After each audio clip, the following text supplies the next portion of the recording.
In the beginning, before time or memory, there was only chaos, a vast, shapeless void where silence and shadow drifted together.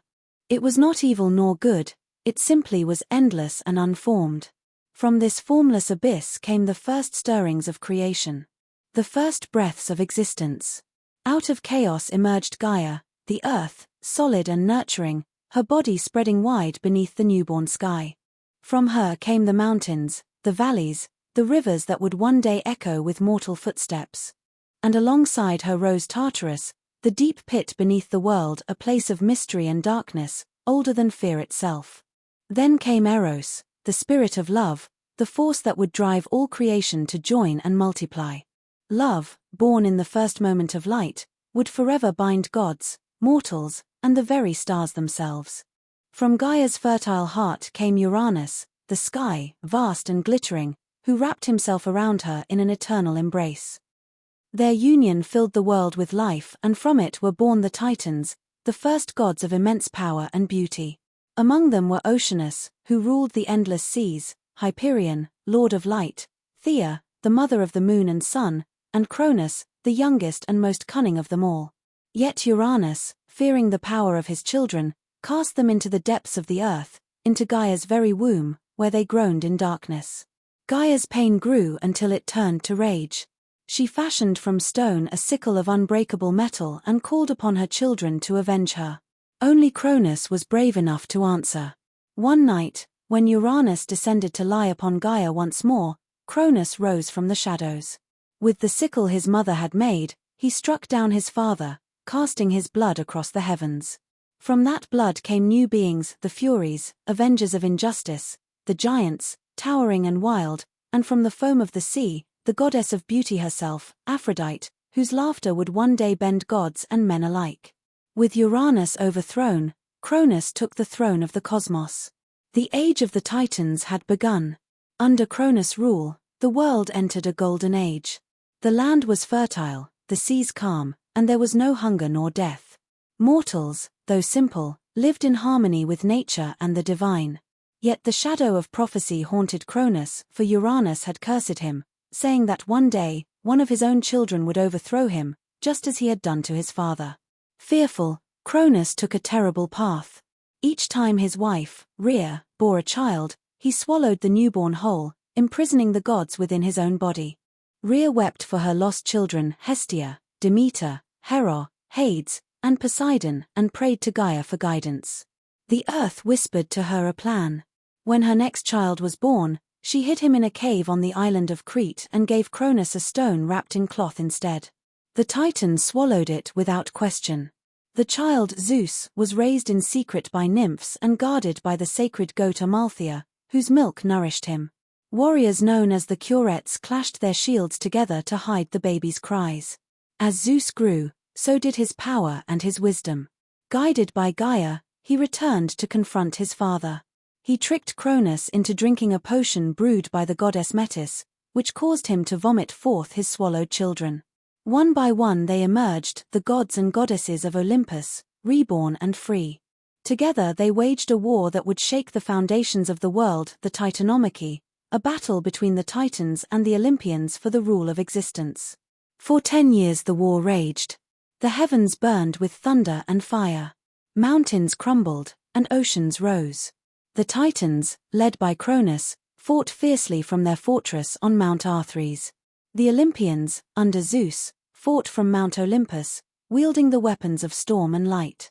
At Gaia's urging, Zeus descended into Tartarus and freed the Cyclopes and the 100-handed giants, whom Cronus had imprisoned. In gratitude, the Cyclopes forged for Zeus his thunderbolt, for Poseidon, a trident that shook the seas, and for Hades, a helm that made him invisible. With these gifts, the Olympians turned the tide. In a blinding storm of lightning, Zeus struck down Cronus. The Titans were defeated and cast into the depths of Tartarus, where they were chained for eternity beneath the watch of the 100-handed ones. The war was over. A new age had dawned, the age of the Olympian gods. From his throne upon Mount Olympus, Zeus ruled the skies and thunder. Beside him sat his brothers and sisters, Poseidon, lord of the sea, Hades, king of the underworld, Hera, queen of marriage and the heavens, Demeter, goddess of the harvest, and Hestia, guardian of the hearth. Together, they shaped the world as we know it, giving rise to both beauty and chaos, love and war. The age of myth had begun, and the gods now walked among the stars and mountains of Greece, watching over mortals who would one day tell their stories. And so from the silence of chaos came the laughter of Olympus, and from the darkness of the void came the light of divine fire. The universe was alive, filled with gods who mirrored the hearts of men, passionate, jealous, noble, and cruel. The world would never again be silent. High voltage sign Milky Way. When the thunder of war faded and the Titans were chained in the depths of Tartarus, Zeus and his siblings stood upon the summit of Mount Olympus, gazing upon the quiet world below. The air was clear, the seas shimmered, and for the first time since creation, peace had come to the cosmos. The Olympians, radiant and eternal, began to shape the earth anew. Zeus ruled the heavens and thunder, his voice the roar of the storm. Poseidon ruled the seas, his trident stirring the waves into life. Hades withdrew to the underworld, where he became the keeper of shadows and souls. Demeter blessed the fields with growth, Hestia kindled the sacred fire, and Hera, proud and regal, became the queen of gods, though her heart burned with both love and jealousy. Yet the earth still felt empty, for though the gods ruled, there were none to look up at them with or none to offer worship or praise. It was then that Prometheus, one of the last Titans spared from Tartarus, took pity on the barren world. Prometheus was wise beyond measure, a friend of Zeus once, though his heart leaned toward compassion more than obedience. With the permission of the gods, he and his brother Epimetheus were tasked with shaping living creatures to roam the earth. Epimetheus, eager but careless, gave gifts to the beasts, strength to the lion, wings to the bird, scales to the fish, and fur to the wolf. But when it came time to fashion man, there were no gifts left. Prometheus, unwilling to see his creation weak and forgotten, shaped man from clay and water, molding his form after that of the gods, upright, noble, and full of potential. Athena, the goddess of wisdom, breathed life into his image, and thus mankind awoke, their eyes opening to the sun for the first time. But men were cold, fragile, and afraid. The nights were long, and the beasts stronger. Moved by compassion, Prometheus stole fire from the forge of Hephaestus and carried it down from Olympus hidden within a hollow reed. When the first sparks touched the hands of man, warmth and light filled the world. With fire came progress, cooking, forging, shelter, and art. Humanity began to thrive, and smoke rose from their hearths to the heavens. But when Zeus saw the flames flickering across the earth, his face darkened with wrath. Fire was the divine power of the gods, not a gift for mortals. He summoned Prometheus before his throne, lightning crackling in his hands. "You have defied Olympus," Zeus thundered, "and for this, you shall suffer forever." As punishment, Prometheus was chained to the icy cliffs of Mount Caucasus, bound by unbreakable chains forged by Hephaestus himself. Each day, a great eagle, sent by Zeus, tore at his flesh and devoured his liver, which would heal again by nightfall. Yet Prometheus did not cry out. He endured his torment in silence, knowing that his sacrifice had given humanity the spark to survive. His defiance became the first act of rebellion, a symbol of the human spirit's fire that could never be extinguished. But Zeus' vengeance was not yet complete. To punish mankind for accepting Prometheus's gift, he conceived a plan both cruel and beautiful. He ordered Hephaestus to shape a woman, perfect, radiant, irresistible. The gods each granted her gifts. Aphrodite gave her beauty, Hermes gave her cunning and voice, Athena dressed her in silken robes and silver veils. They named her Pandora, the one who bears all gifts. In her hands, Zeus placed a jar, a sealed vessel that contained the evils of the world, sickness, despair, greed, and war. Pandora was sent to Earth as a gift to Epimetheus, who, despite Prometheus's warning never to accept a gift from Zeus, was enchanted by her. Her beauty and laughter filled his home until one day, curiosity overcame her. She opened the jar. In an instant, darkness spilled across the earth, pain and disease, lies and betrayal, envy and hunger. Humanity cried out as the world changed forever. In panic, Pandora closed the lid, but too late. Only one thing remained trapped inside. When she lifted the jar again, a soft golden light fluttered out, hope small and fragile, yet strong enough to survive in even the darkest times. Thus began the mortal age, an age of toil and suffering, but also of love, courage, and resilience. Though Zeus had punished mankind, he could not undo what Prometheus had done. The fire of thought burned bright in their hearts, and the gods watched with curiosity as mortals began to build their own small worlds. They hunted, sang, created art, and offered sacrifices to Olympus. Smoke from their altars rose like prayers to the heavens. From his golden throne, Zeus saw the beginnings of civilizations. Humanity looked up at the stars and named them after gods, shaping stories that would echo through eternity. Yet in their rise, Zeus sensed the seeds of pride. They forget their place, he said to Hera one evening. Mortals build temples of stone, yet they are but dust. I must remind them who rules. But Hera, ever jealous and watchful, whispered, perhaps they only mirror us, my lord. For what are we, if not the reflection of their dreams? Thus, even the gods began to see their image reflected in the eyes of mortals, proud, fearful, and full of longing. The bond between heaven and earth had been formed not through obedience, but through understanding. Prometheus's fire had done more than warm their homes, it had awakened their souls. And so the world turned beneath Olympus, where gods feasted on nectar and ambrosia, watching the flicker of human life below. The Titans were gone, but new forces, curiosity, desire, and defiance had taken their place. The age of creation had ended. The age of story had begun. From the laughter of Pandora to the defiance of Prometheus, from the light of fire to the shadow of Zeus's thunder, the balance of divine and mortal was set, fragile as glass, eternal as the stars. Fire high-voltage sign globe showing Europe-Africa. Time passed, and the reign of Zeus became the heartbeat of the world. The gods of Olympus ruled from their shining halls, draped in mist and sunlight, while the earth below teemed with mortal life. But soon came a new generation, not gods, not men, but something between. Born of divine fire and mortal flesh, they were called the heroes, children of gods and mortals, destined to shape the fate of humankind. Their deeds would echo forever, for through them the stories of the gods became woven into the lives of men.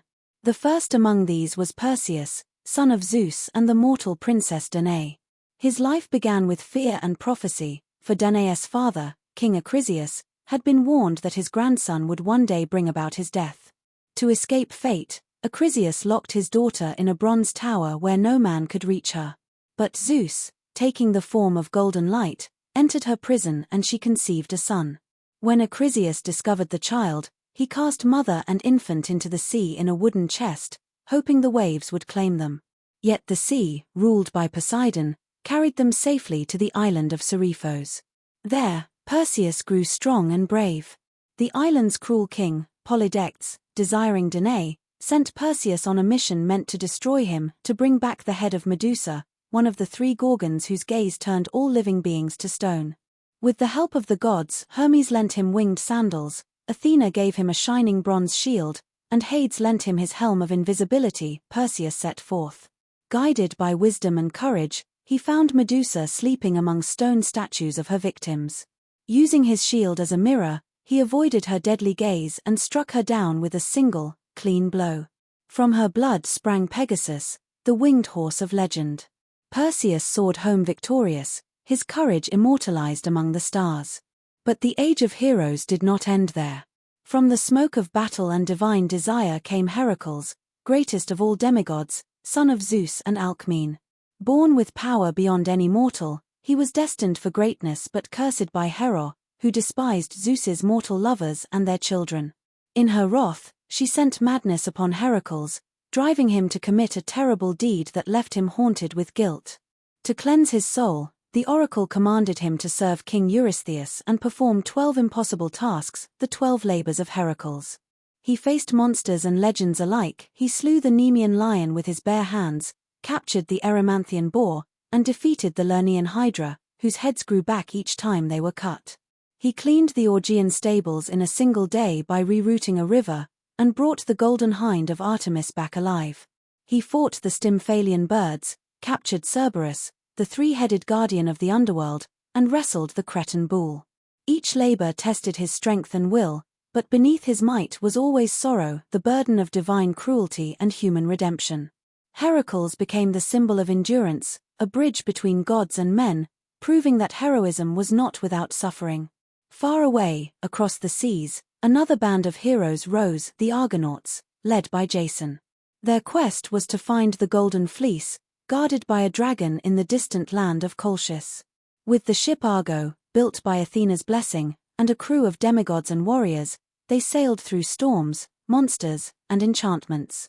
Among them was Heracles himself, and the musician Orpheus, whose song could calm waves and beasts alike.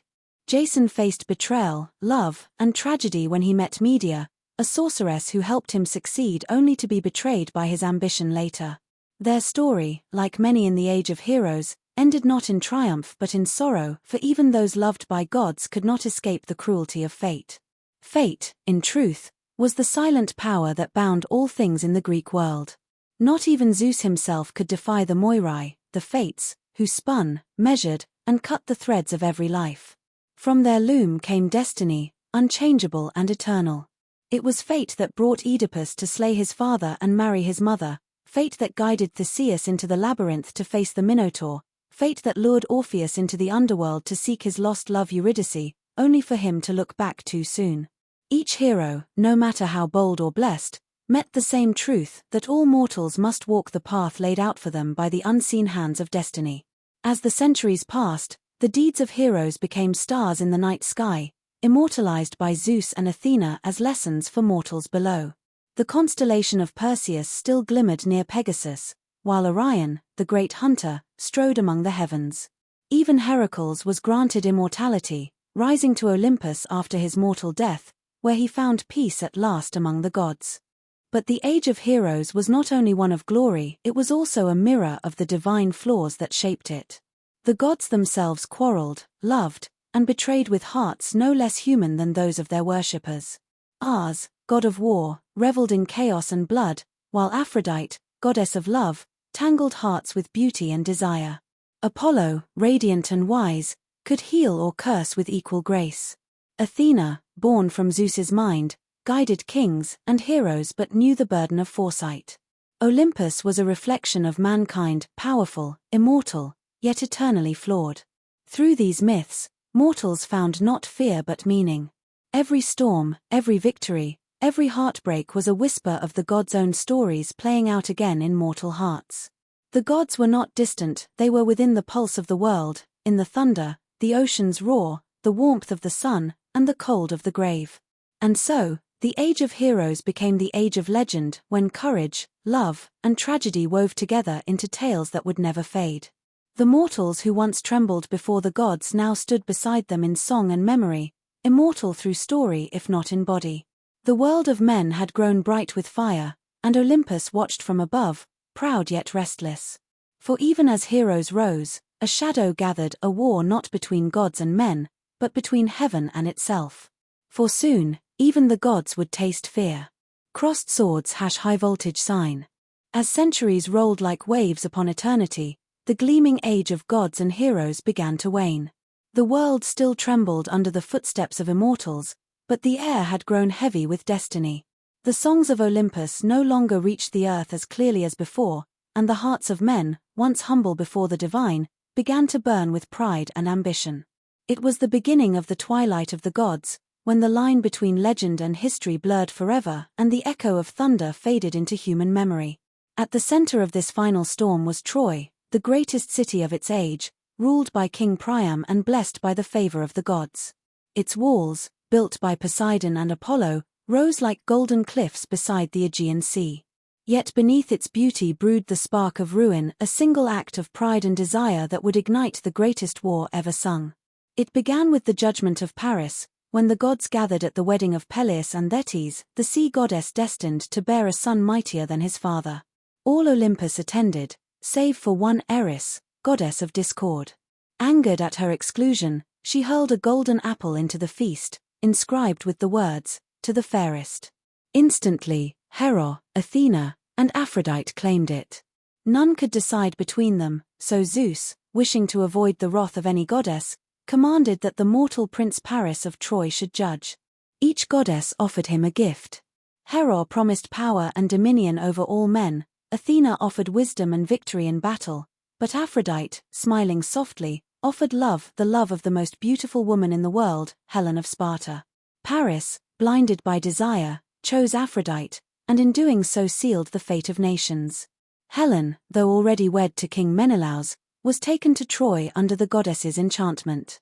When Menelaus discovered her loss, he called upon his brother Agamemnon and all the kings of Greece. Together, they raised 1,000 ships and sailed east to reclaim her, not knowing that they were sailing into legend. The Trojan War raged for 10 long years. The greatest warriors of Greece, Achilles, Odysseus, Ajax, and Diomedes, stood beneath Troy's towering walls. The gods themselves joined the battle. Mars and Aphrodite fought beside the Trojans, while Athena and Hera aided the Greeks. Zeus watched from Olympus, his heart heavy with prophecy, knowing that the end of this war would mark the fading of divine glory. Among all heroes, Achilles, son of Thetis, shone brightest, unmatched in strength, beauty, and wrath. His armor gleamed like fire, and his spear never missed its mark. Yet pride was his curse, as it was for all touched by gods. When Agamemnon dishonored him, Achilles withdrew from battle, and the Greek army suffered greatly. Only when his dearest friend Patroclus was slain by the Trojan prince Hector did Achilles return, consumed by grief and fury. He hunted Hector through the gates of Troy and struck him down, dragging his body in vengeance across the dust. Yet even in victory, Achilles' doom was near, for prophecy had long foretold he would die young, and he fell soon after to an arrow guided by Apollo, striking his mortal heel. When Achilles died, the gods themselves mourned. His mother, Thetis, rose from the sea, weeping silver tears. The flames of his funeral pyre reached the heavens, and even Zeus turned away, for the light of mortal heroism had dimmed. Without Achilles, the Greeks could not take Troy by force. They needed cunning, and so rose Odysseus, king of Ithaca, whose mind was sharper than any blade. It was Odysseus who conceived the wooden horse, a gift seemingly offered in surrender, left upon the shore as the Greeks pretended to sail away. The Trojans, in triumph, brought the horse within their walls, not knowing that within its hollow belly hid the best of the Greek warriors. That night, as the city slept, they emerged and opened the gates. Flames consumed Troy, and the cries of the dying reached Olympus itself. King Priam was slain, his sons fallen, and Aeneas, carrying his aged father upon his back, fled through the smoke, destined to found a new line of kings that would one day rise in Rome. When the sun rose, Troy was no more. Its towers crumbled, and its golden walls melted in the heat. The gods had turned their faces away, and the world of myth began to fall silent. Those who survived returned home, scarred and haunted.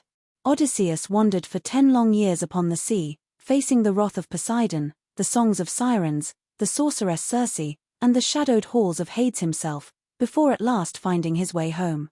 And as the heroes aged, their names faded into story. The temples grew quiet, and even Olympus grew still. For though the gods were immortal, their time among men was ending. Mortals no longer needed thunder or prophecy to guide them, they had learned to seek their own path. The fire that Prometheus had stolen now burned within human hearts, lighting their way through the darkness of time. Zeus looked down from the mountain's peak, the world below no longer glimmering with divine flame but with human endeavor, the rise of cities, the shaping of art, and the telling of stories. He knew the age of myth was ending, but he smiled, for through story, the gods would never truly die. They would live in the songs of poets, the carvings of temples, and the whispered tales by firelight. The mortals who once knelt in fear now remembered in awe, and that was immortality of another kind. As the centuries passed, the names of Olympus turned to legend: Zeus, Athena, Apollo, Hera, Aphrodite, not vanished, but transformed. They became ideas: strength, wisdom, love, vengeance, creation. The heroes too, Perseus, Heracles, Achilles, Odysseus, became symbols of courage and tragedy, forever bound to the human heart. And thus, Greek mythology came to rest, not in silence, but in the eternal voice of memory. The gods had ruled, loved, and fought, shaping the world from chaos to order, from fear to faith. They had given humankind the gift of story, a mirror to their own souls. From the clash of titans to the fall of Troy, from the light of Olympus to the shadow of the underworld, the tale of the Greeks endured as a tapestry of glory and sorrow, reminding all who dream that even gods must fade, but legends never die. High voltage sign classical building # sparkles.